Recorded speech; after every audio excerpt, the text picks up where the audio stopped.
Come on, Finn, get out of there. Get out of there. Oh no, there's a skunk. Oh man, he just got sprayed. Oh, let's go, man. So Finn has just been sprayed by a skunk. So what we're gonna do, oh man, what are we gonna do? It's 6:30 on a Sunday. Stores are closed. Can't go to a pet store, get Skunk-Off. We're gonna see what we have at home, use the products at home, make a DIY solution to get rid of this smell, this odor, and deneutralize everything here. So first off, we're gonna get him to an isolated area. We're gonna take off these clothes, put on some ratty clothes, some clothes we're not worried about because the smell is gonna absorb right into the cloth material. Make sure our windows are closed, the air conditioning is off. So let's get started. Okay guys, we have Finn isolated to an area where we can deal with this skunk spray, and believe me, it's intense. I've put on an old work shirt, so I'm not worried about the smells kind of penetrating into my clothing. I'll bag up my clothing afterwards, put it outside, and be able to deal with it later when I can get to a store for the proper detergents. Right now, we're just gonna go over what we can do at home. It's after hours, the products available to us, a DIY solution, and what skunk spray is exactly. So skunk spray is a combination of thiols and thiol acetates. It's a sulfur byproduct that the skunk will actually emit and blast up to 6 feet. It's an oily, sticky substance, so when we get it on something like a fabric or a pet, tomato juice and water will actually just smear the skunk spray itself into either the fabric or the fur of the animal. So we really don't want to use water. Tomato juice might just eliminate the odor temporarily, but we're gonna come up with our DIY solution here. It'll help break down that oily, sticky substance, and it's gonna be a rinse and repeat process. Now, skunks' first line of defense isn't actually to spray first. They will stomp their feet if they feel threatened or they're put in a position, they're cornered by a pet or human.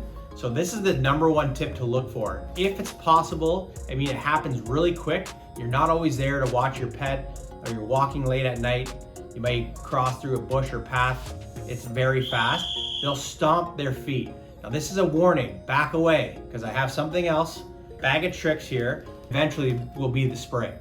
So when they're stomping their feet, it's usually face on with you or your pet. If you see that the animal starts to turn broadside, okay, this is enough. Remove the pet, call the pet, remove yourself, because the spray, it's on its way. Okay guys, so as I mentioned, it's Sunday evening, it's almost 7 o'clock now. There's no access to the store or pet store. We're here at home using some homemade remedies, the DIY Skunk-Off solution. The products are typically found within your home. Here we have some baking soda, which is in the cabinet there, the pantry. In our medical cabinet, we have hydrogen peroxide, 3%. And of course, we have some dish soap here. We are gonna make a mixture. We're gonna combine these ingredients to provide the DIY home Skunk-Off. We do have some safety equipment here. We have some safety glasses. We have my wife's latex gloves. I know they're bright pink, but hey, it's the middle of the night here. We're gonna use what we can. We have a sponge, we have a spray bottle, a funnel, some cloths so we can gently clean Finn up here. And ultimately we have my nose peg here because the skunk smell is unbearable here. All right, so I have my home protective gear on here, wife's cleaning, latex gloves, my safety glasses.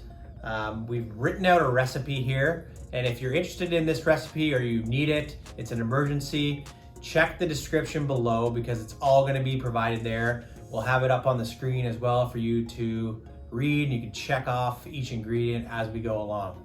So starting with hydrogen peroxide, we are gonna use about 2 cups of hydrogen peroxide. So if you have a standard bottle like this at home, it's basically the entire bottle. So we'll start with that. Keep in mind this recipe can stain darker fabrics or fur itself. It's really just for emergency use. Make sure when you're mixing to keep it away from yourself, keep it contained in the container here and applied directly to the pet. So we'll start with our hydrogen peroxide, 2 cups.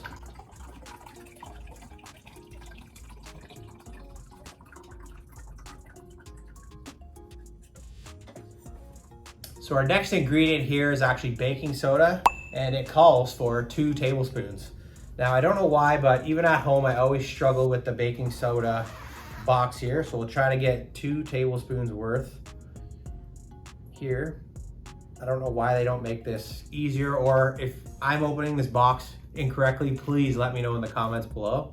I'm not much of a baker, and this isn't something I use very often. Okay, so there's 1. Start to get a little bit of a bubbling action there, I think. Thanks for your patience. Okay, that's about 2 tablespoons there. Check. The last ingredient calling for 1 teaspoon of dish soap, preferably non-scented, but again, it's the middle of the night here. We have Dawn, it's a little scented. We're gonna use this, it's quite all right. So 1 teaspoon, not tablespoon. All right guys, we have Finn back here, and we noticed that he got sprayed directly broadside by the skunk here. So we're gonna concentrate most of this application to the main side of his body here. We're obviously gonna spray him all over the place, because once we start lathering in the material, the oily substance from the skunk spray is actually gonna kind of get into his fur and other areas. Apply this liberally to him.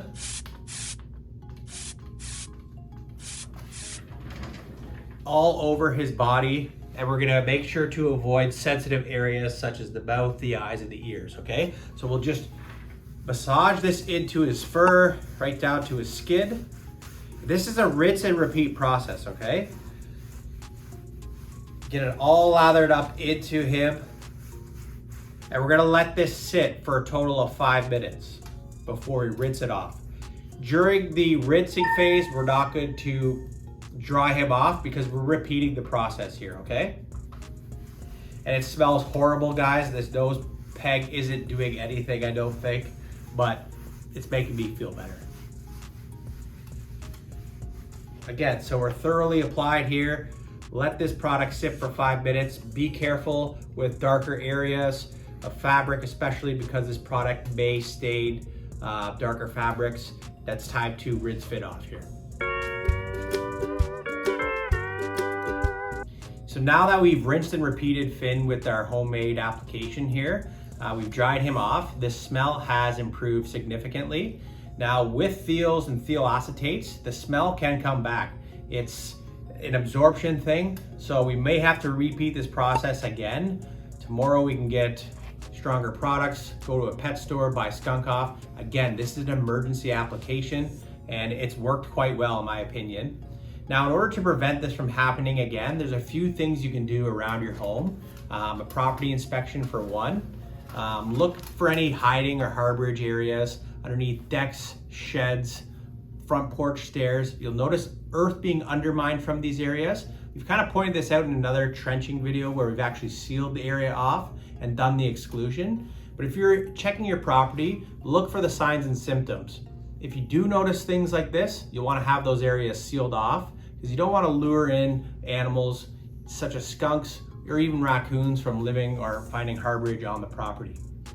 Also eliminate food sources. If you have excess of bird seed, it may lure or entice wild animals to your property. Ultimately, if it's just passing through and you're noticing the animal coming and going as it will, we can set baited traps for humane physical capture and relocation. Also, pay attention to your pet. If you notice curiosity from your dog, keep sniffing one area in particular, always running directly to a certain area, such as a back shed, and you notice it's kind of smelling or interested in an area where maybe an animal has been burrowing, this is the #1 indicator that there is something there, because the dog, he's very smart. He'll isolate that animal, that smell. This is your kind of first step in prevention and isolating a potential threat to your pet or property. Ultimately, avoid letting the dog out late at night. Again, skunks are typically nocturnal. They'll be out during the dusk and dawn areas looking for food, water, shelter. So keep your pet on a leash if you are letting them out to utilize the area for the washroom. Or if they have good recall, make sure that you're keeping close eye on the pet itself.